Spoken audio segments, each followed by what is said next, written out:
Selamat malam, kembali bersama kami malam ini. Kisah kali ini akan menceritakan pengalaman mistis dari Pak Buti, seorang pedagang keliling. Pak Buti merupakan seorang pedagang yang menjajakan ke alat-alat rumah tangga. Metode berjualannya adalah membawa motor kecil dan berkeliling kampung di daerah pegunungan. Karena target pasarnya adalah desa-desa yang jauh dari pusat kota, sehingga bisa dibilang keseharian Pak Buti pun dalam menjajakan barang dagangannya hanya cukup untuk memenuhi kebutuhannya tiap hari. Karena barang dagangannya bukan merupakan kebutuhan pokok, tentu tidak tiap hari barang dagangannya ramai dibeli oleh pembeli. Barang dagangannya hanya bergantung kepada kebutuhan masyarakat di sekitar gunung tempat ia berjualan. Suatu ketika Pak Buti berkeliling di desa-desa seperti biasanya, entah kenapa hari itu sangat sepi sekali. Tidak ada satupun barang dagangannya yang laku. Setiap dia menawarkan barang dagangannya, para pembelinya seolah menjauhi Pak Buti. Ya Allah, susah banget jualan hari ini. Yang sabar, mungkin belum rezekinya. Doa Pak Buti ketika ia beristirahat di salah satu kampung. Ketika ia beristirahat, ia melihat musola di pinggir jalan. Dalam benaknya, sekalian istirahat, ia ingin melaksanakan sholat duhur untuk menuntaskan kewajibannya, dan juga berharap dengan melaksanakan sholat duhur tersebut bisa membukakan pintu rezekinya. Setelah ia melaksanakan sholat duhur, tiba-tiba ada seorang bapak-bapak mendekati Pak Buti. "Pak, jualan apa, Pak?" Pak Buti merasa kaget atas pertanyaan tersebut. "Ini, Pak, jualan pekakas rumah. Ada sapu lidi, sapu ijuk, bak, timba, dan lain-lain, Pak. Bapak mau beli?" tanya Pak Budi. "Oh gitu, Pak. Bisa, tapi saya lagi gak bawa uang, Pak. Dan yang mencari pekakas ini itu istri saya. Kayaknya lagi butuh banyak deh. Bapak bisa gak mampir ke rumah saya? Biar istri saya yang milih-milih, Pak," ucap orang tersebut. Mendengar ucapan orang itu yang seolah memberikan harapan bahwa ada rezeki yang segera datang, membuat Pak Buti begitu bersemangat dan dengan lantang mengucapkan syukur. "Alhamdulillah, ya Pak, siap. Saya minta tolong diantar ke rumahnya Bapak." Di sini Pak Buti sedikit memperhatikan wajah orang tersebut yang seolah terkaget dengan teriakan Pak Buti. Sedikit ada rasa malu karena Pak Buti berpikir raut wajah aneh dari bapak tersebut karena perilaku Pak Buti yang ia rasa sedikit mempermalukan dirinya. Setelah itu, mereka berdua berjalan ke rumah bapak tersebut. Sambil berjalan, Pak Buti berkenalan. Bapak tersebut bernama Bapak Aryo. Ia menjelaskan bahwa dirinya adalah salah satu orang terkaya di desa tersebut. Bahkan mungkin bisa dibilang paling kaya di kecamatan.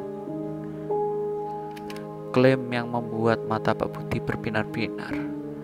Ia merasa ia mendapatkan rezeki durian runtuh. Namun, sesampainya di rumah Pak Aryo, Pak Budi sedikit merasa heran. Rumah Pak Aryo ternyata sangat megah, besar. Bisa dibilang sangat berbeda dengan rumah-rumah yang pernah ia temui di desa tersebut. Karena memang desa itu sering sekali ia kunjungi untuk menjajakan barang dagangannya. Setelah masuk ke dalam rumah tersebut, Pak Budi merasa hawa rumah itu sangat dingin. Ia merasa sangat lembab. Hingga ia yang dari tadi mendorong motornya karena menemani Pak Aryo untuk berjalan. Keringatnya sudah tergantikan oleh basah dari lembabnya embun di rumah tersebut. Seketika itu, setelah sampai di depan pintu rumah, Pak Budi segera mempersiapkan barang dagangannya. Awalnya ia ingin menggelar dagangannya agar dapat dipilih oleh istri dari Pak Aryo. Namun, Pak Aryo mencegah hal itu. Sudah Pak, nanti aja dagangannya digelar. Bapak masuk dulu, istirahat. Bapak pasti belum makan kan? Makan dulu di dalam rumah, ucap dari Pak Aryo. Seketika itu, hati Pak Budi merasa terenyuh. Ia tidak menyangka Pak Aryo begitu baik terhadapnya. Karena merasa tidak enak, ia pun menerima tawaran tersebut. Lalu, ia beserta Pak Aryo masuk ke dalam rumah dan tanpa berpikir panjang langsung menuju ke ruang makan. Di sana ternyata Bu Aryo sudah menunggu. Beliau sudah mempersiapkan makanan yang bisa dibilang sangat mewah dan belum pernah Pak Budi rasakan. Silakan Pak, dicoba makanannya. Maaf ala kadarnya. Dihabiskan ya Pak, ucap dari Bu Aryo. Pak Budi menyantap makanan dengan cukup lahap. Meski begitu, ia berusaha untuk tidak menghabiskan makanan yang disajikan oleh Bu Aryo. Tapi mulutnya terasa begitu ringan, sehingga hampir semua makanan yang disediakan oleh Bu Aryo disantap habis oleh Pak Budi. Dengan tersenyum, Pak Aryo seperti menggoda Pak Budi. Gimana Pak, enak toh masakan istri saya? Bapak sudah kenyang atau mau ditambah lagi makanannya? Tanya Pak Aryo kepada Pak Budi. Pak Budi hanya mengangguk, menandakan bahwa ia mengiyakan ucapan dari Pak Aryo. Namun ia berusaha menahan diri untuk tidak makan lebih dari yang disajikan, karena ia merasa sungkan atas semua kebaikan yang telah diberikan oleh Pak Aryo. Setelah menikmati hidangan yang disajikan, Pak Aryo dan Bu Aryo mengajak Pak Budi untuk ke halaman depan. Di sana ada semacam gazebo kecil. Di sini Pak Aryo mengajak Pak Budi untuk menghisap sebatang rokok dan disediakan pula secangkir kopi panas. Di sini, Pak Budi, Pak Aryo dan Bu Aryo mengobrol hingga tanpa terasa waktu berlalu begitu cepat. Sampai obrolan mereka tanpa sadar telah menghabiskan waktu hingga matahari tak lagi nampak di langit. Di sini, Pak Budi melihat bahwa jam sudah menunjukkan 7 malam. Ia tanpa sadar sudah melalaikan sholat asar dan maghrib. Begitu ketakutannya ia karena ia termasuk orang yang taat kepada agama. Namun karena mengobrol, tanpa sadar ia melalaikan kewajibannya. Di sini Pak Budi pun ingin segera pamit. Ia menjanjikan besok akan datang apabila Pak Aryo berkenan membeli barang-barang yang ia bawa. Namun Pak Aryo memaksa Pak Budi untuk tidak pulang. Sudah Pak Budi, nginap saja di sini. Hari sudah gelap. Daerah sini pegunungan semua cukup lebat. Khawatir aku kalau sampean kenapa-napa. Sudah, nginap saja di sini nggak apa-apa, ucap Pak Aryo kepada Pak Budi. Di sini sebenarnya Pak Budi merasa tidak enak, namun karena memang suasana daerah tersebut adalah hutan belantara yang masih banyak hewan liar yang beraktivitas di malam hari, membuat Pak Budi berpikir dua kali bila ia ingin pulang.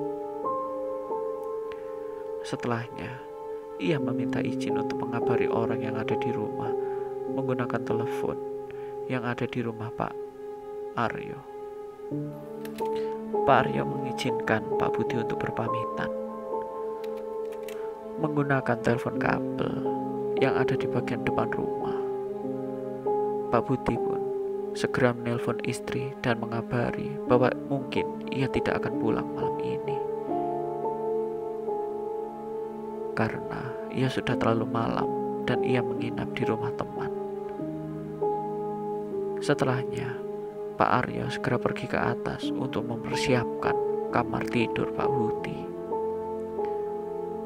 Di sini, Bu Aryo tetap di depan rumah menemani Pak Budi ngobrol, dan diketahui dari obrolan yang mereka lakukan bahwa Bu Aryo bukan orang asli daerah tersebut.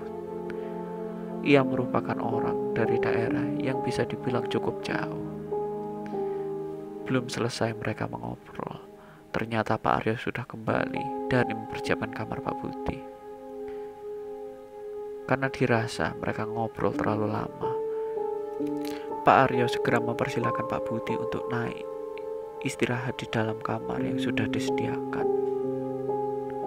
Sudah Pak, sampean istirahat aja, ucap Pak Aryo kepada Pak Budi. Di sini, Pak Aryo mengantarkan Kak Budi untuk naik ke atas. Setelah menunjukkan kamarnya, Pak Aryo segera turun. Pak Budi yang melihat kondisi kamar tersebut begitu takjub karena kamar itu begitu luas dengan kasur yang begitu besar dan banyak sekali ornamen-ornamen kejawen yang digunakan sebagai hiasan dalam kamar tersebut. Di sini, rasa tidak enak Pak Budi semakin menjadi-jadi. Apa aku tak pulang aja ya? Benar-benar gak enak aku di sini. Dalam hati Pak Budi berbicara. Setelah itu, Pak Budi segera naik ke atas kasur. Beliau berusaha beristirahat secepatnya agar besok bisa segera pergi karena merasa sungkan dengan Pak Aryo dan Bu Aryo. Belum sempat Pak Budi bisa tidur, Pak Aryo kembali mengetuk pintunya.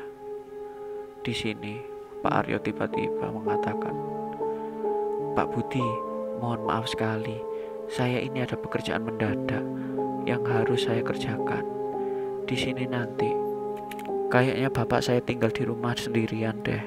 Karena urusan pekerjaan ini saya bawa istri saya juga soalnya." Di sini sontak Pak Budi merasa kaget. Ia ditinggal sendirian di rumah sebesar ini tanpa adanya penjagaan. Semua pikiran Pak Budi yang dari awal merasa sungkan kepada Pak Aryo berubah menjadi pemikiran negatif. Karena sebaik apapun seseorang, tidak mungkin ada orang berani meninggal seseorang yang baru saja dia kenal tinggal di rumah sendirian tanpa adanya pengawasan. Karena masih merasa sungkan, Pak Budi hanya mengangguk-anggukkan kepala. Dan lebih herannya lagi, Pak Budi diberikan kunci utama dari rumah tersebut, di mana ia bisa mengakses ke semua ruangan. Di sini Pak Budi benar-benar kehabisan kata-kata.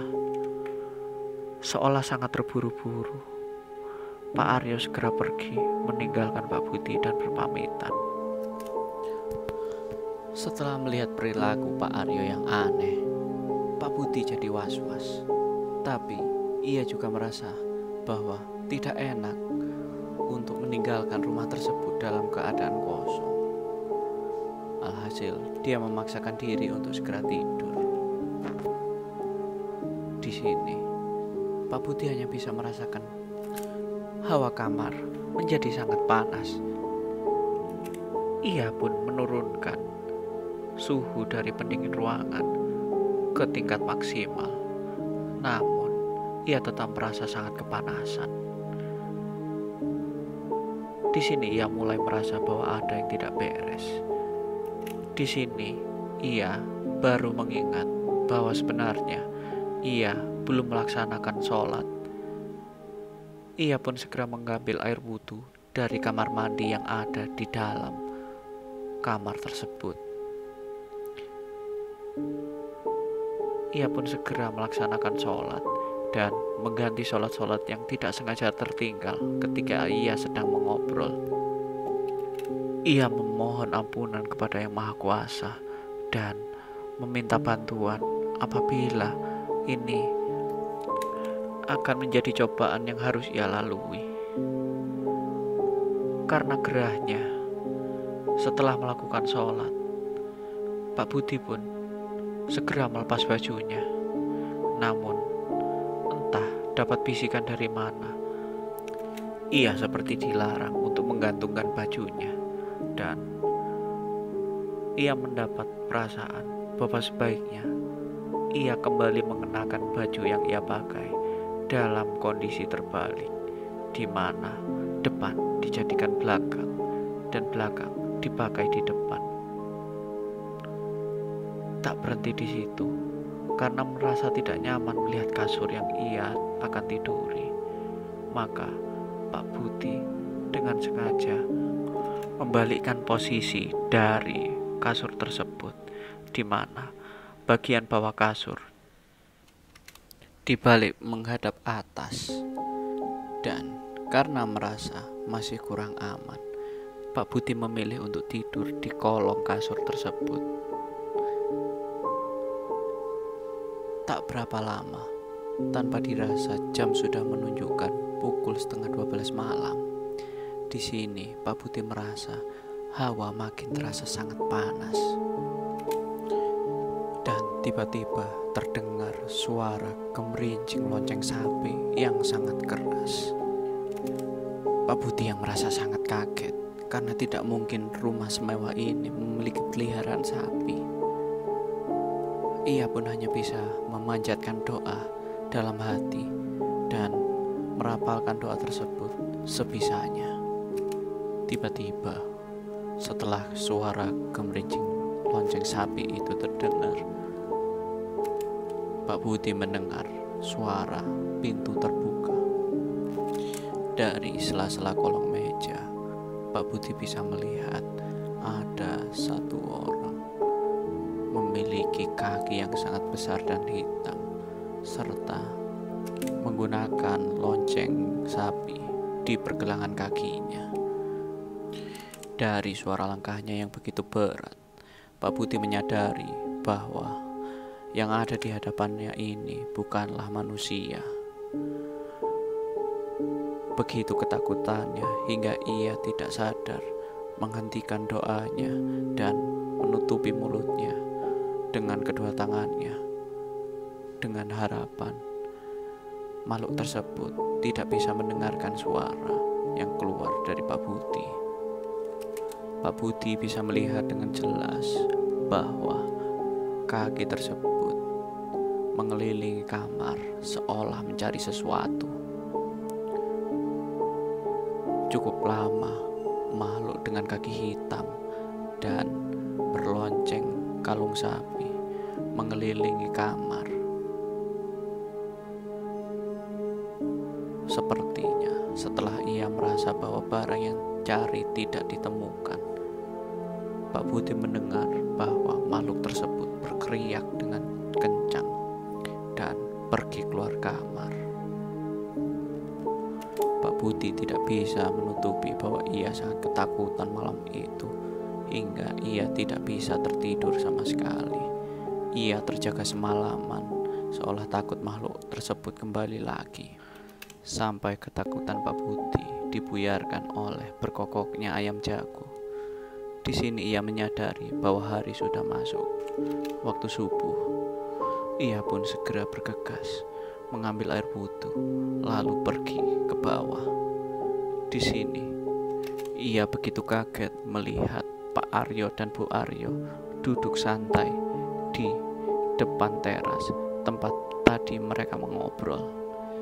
Tanpa banyak berkata, Pak Budi segera menyerahkan kunci, lalu berpamitan kepada Pak Aryo dan Bu Aryo.